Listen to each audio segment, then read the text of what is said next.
green with messy bedhead has a whopping $24.68 accredited to knocking down into losers or knocking out of the bracket. Let's see how things end out for Mr. E versus John Numbers here on Smashville for the tried and true Lucina versus Wii Fit Trainer. Yeah, I noticed Mr. E hasn't broken out the Marth in a very long time. Has it just been solo, Lucina for a while now? Nah, it's super matchup dependent, super player dependent. Lucina has been leading the charge for E's consistent victory, though. Yeah, I've noticed. Like, I remember, you know, Mr. E starting it when he used to come in Westchester tournaments. Like, I've always seen Marth practice with Cloud a little bit when he first came out, like everybody else did.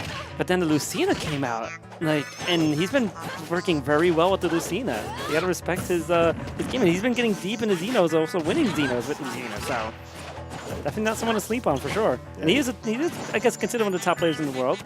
He has beaten Zero. He's up there. He's still PGR ranked, and even though he fell from his initial ranking of somewhere around the top 20, he's still within that upper echelon of the Panda Global recognized players of Smash 4.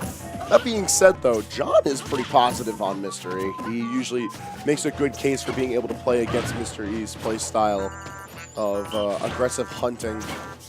But that's sort of the mystery of John himself playing a subpar character in a unconventional way and garnering a mountain of impressive results. Oh my goodness. Wow. Don't you love when you gas up a player just for them to just get slapped? Just catch the quick slap. It happens so often here. This is the matchup. This is what John does.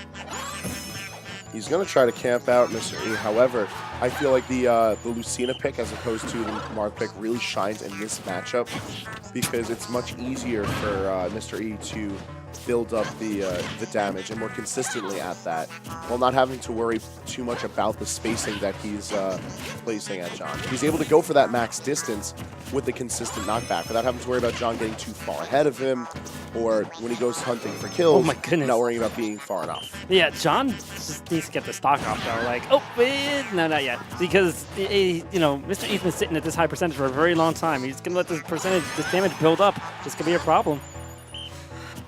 He's building up pretty far, but give John a bit of a credit. He does have to play patiently in this matchup or else Mr. E's going to have no issue building up damage. However, a little bit of a misjudgment on the percentages. Up throw not going to be killing just yet. And also, but don't worry, forward tilt's got you covered. I wonder if Numbers was trying to hit the ball into Mr. E in the air and he just missed like the timing on the ball to hit above him and went to the right of him. But anyway, he got that stock. 41%, not that easy because again, like Mr. E hasn't been putting much damage on Numbers' second stock. So Numbers is not going to make it easy for him at all. As you can see, he'll just back up and lower his damage or, you know, lower his percentages. He can just heal up as much as he wants. Mr. E all over him. Further assert this stage control, Mr. E trying to just chill at the ledge without giving John too much space. He wants to be able to still assert some pressure, despite knowing that John is ready to play his game, hang around at the ledge. It's typically where he wants to pressure an opponent, but given the unique nature of fighting John Numbers, you have to figure out how you're going to get him off the ledge.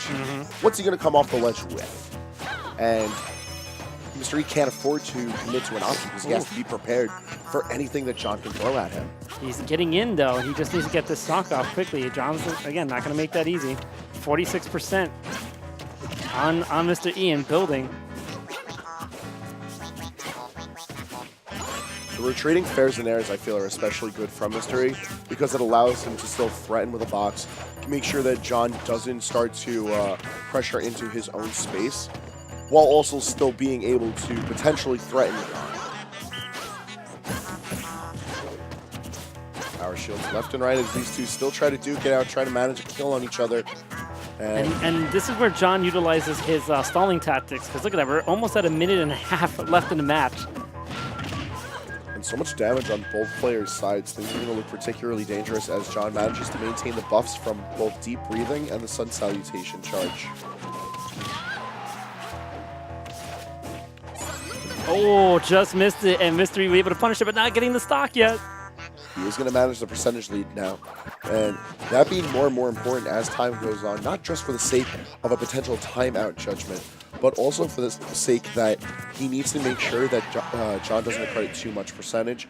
Being able to take game 1 is a good way to do that.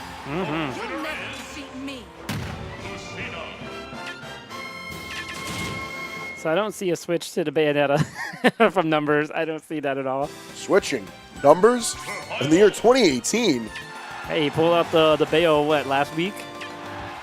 I was not aware of that. That's Oh, scary. yeah. He has a Bayo. Oh, I know. It's very matchup dependent, though. He's been growing it in friendlies for some time now. The fact that it's coming out from bracket is terrifying. Yeah, he used it against Ralphie late in bracket. I want to say it was it was definitely for 4th, 3rd, or something like that. It was definitely deep towards the end of the bracket. And numbers put out the Bayo and won against the Cloud. So very impressive, especially given the likes of Ralphie and his confidence against Bayonetta. That being said, though, I feel like maybe Bayonetta would have been a good choice. Mr.E, one of those players who's known for not being particularly well-versed in the Bayonetta matchup and having a particular grudge against the character. He sure does. I feel like that might have been able to help John, but nonetheless, John's sticking tried and true to New York's favorite yoga instructor. He's sticking to his patience game for sure. Like he's not approaching standing back, but that's been costing numbers right now. He only got 8% on Mr.E so far. And his percentage is definitely not reflecting his more patient play style. Sitting at nearly 100 with just about a minute clocking into this game too. He has done a fantastic job of staying right on top of numbers while staying out of any possible danger zone. It just allows him to do that. Might as well. John's going to get his heal one way or the other. Has plenty of shield pressure, so getting hit with it is kind of dangerous. Eating that percentage, not really the worst of options, especially given the percentages right now. Things were a little bit lower. He could have afforded to take another hit, but as things start to clock in, it's going to be a lot more dangerous. This number is going to be able to assert his stage control. Up air from E, though, is, however, going to allow him to take that stock and just further cement his control of center stage. What's incredible is that, like I pointed out how John only had 8%. It built up to 110 before he lost the stock to Mr.E. That's incredible how numbers was able to make that comeback. But he has to get the stock. Yeah. John is always capable of making a comeback. John's always capable of throwing a match. It's really whatever he's feeling and however he's able to consistently play his game. His game plan never changes. Nope. It alters from player to player very slightly because he understands who's going to be more aggressive, who's going to be more passive for him. But it's always the same game plan no matter what.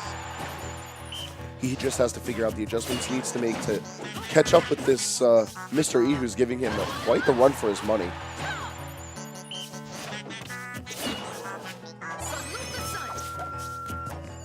Sitting at the ledge, Sun Salutations running amok, but Mr.E is not fazed by it at all, sitting at 147, still on his first stock.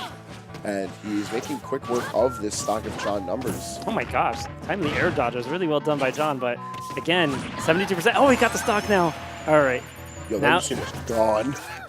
And we're only halfway to the match, but John, is he going to be able to try to time this out once more? Can he get E to where he needs to be to get this stock and take this to game 3? Or will John suffer a loss and get into losers at this point of the tournament, which is, losers is looking kind of stacked as well. Losers bracket's looking very stacked, but that's what happens when you have an event of this caliber where so many players have to fight against each other.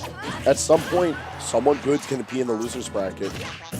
And, of course, the level of play here in New York is almost unmatched. Mm-hmm. Like, our average players are looking nice, but we don't even have to worry about our average players right now. Even the lower-end players are just really good. Even if they go out of region, they're going to perform very well. But besides, FNY, LNY, we got Mr.E about to steal up the stock. Again, we got the 8% on Mr.E's side. It's looking like stock on, and that's doing it.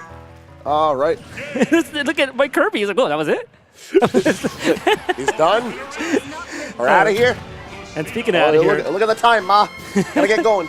And speaking of out of here, I'm going to be heading out, but I want to thank Devin, Ho3K for allowing me to be on commentary.